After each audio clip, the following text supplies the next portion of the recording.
A couple of common confusions on Sandel's Aristotle chapter.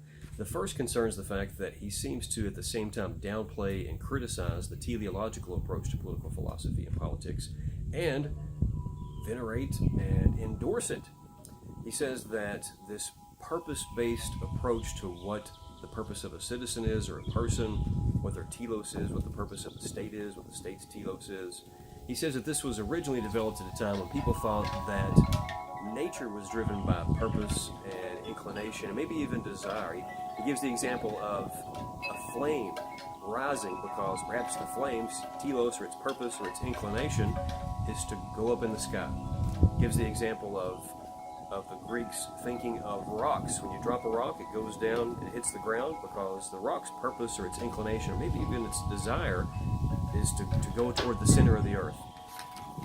Gives the example of Pooh Bear thinking about the purpose of a honeybee and the purpose of honey. And of course, from Pooh Bear's perspective, the only purpose that a bee could have is to make honey for Pooh Bear to eat. So he presents this as an approach that's outdated and childlike. But then he goes on to give examples where maybe this is actually a wise thing to do. He talks about how the Supreme Court had to reflect on the purpose of golf in deciding the case of the golfer who wanted to be able to drive the golf cart from hole to hole to be able to compete due to some medical condition. And then he later in the book goes on to defend and prefer the Aristotelian teleological approach to political philosophy over the more objective, neutral, abstract approach of the Kantian, libertarian, Rawlsian tradition. Why in the world would an author do that? Why would he criticize something that he's ultimately going to endorse and promote? Well, maybe Sandel is just putting all his cards on the table. Maybe he's going ahead and confessing that this was originally developed a long time ago and people had different assumptions about nature, and sometimes you'll find this sort of perspective woven into children's stories just because somebody might think about that anyway, and so he doesn't want them to think about it on their own and reject his arguments as a result. Instead, he'll just go ahead and tell us about it and then at the same time try to defend it. That's the best explanation I can have for why he would do that, and if that's the case, good for him. He's being a good philosopher and being honest about the argument that he's making and some potential weaknesses of that argument, potentially anyway. And the second common confusion concerns the practical implications of an Aristotelian teleological driven state. A state that took this approach would be much less shy about which ways of life are better than others.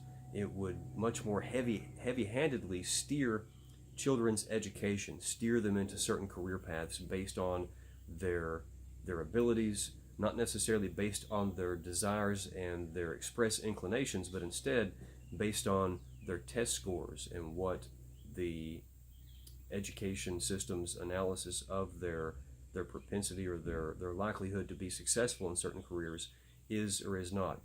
Now, it could be the case that a state that did this and would also more directly promote moral education and take a positive side on moral issues and not just say, well, here are some arguments one way or the other.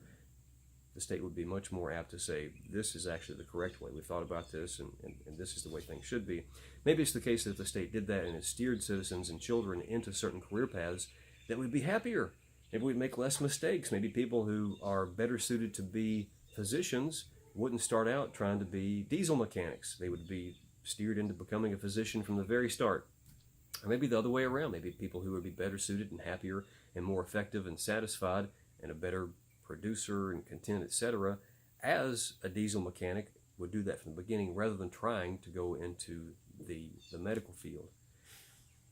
Whether that's overall a good thing, whether or not we want to promote citizen autonomy and choice and their ability to choose their life paths and such over what might be actually good for them, whether we would see this teleological approach as paternalistic and inconsistent with respect for individual human autonomy, I leave to you to decide. But whichever way you conclude, whichever way you decide, make sure you understand the implications of this teleological approach.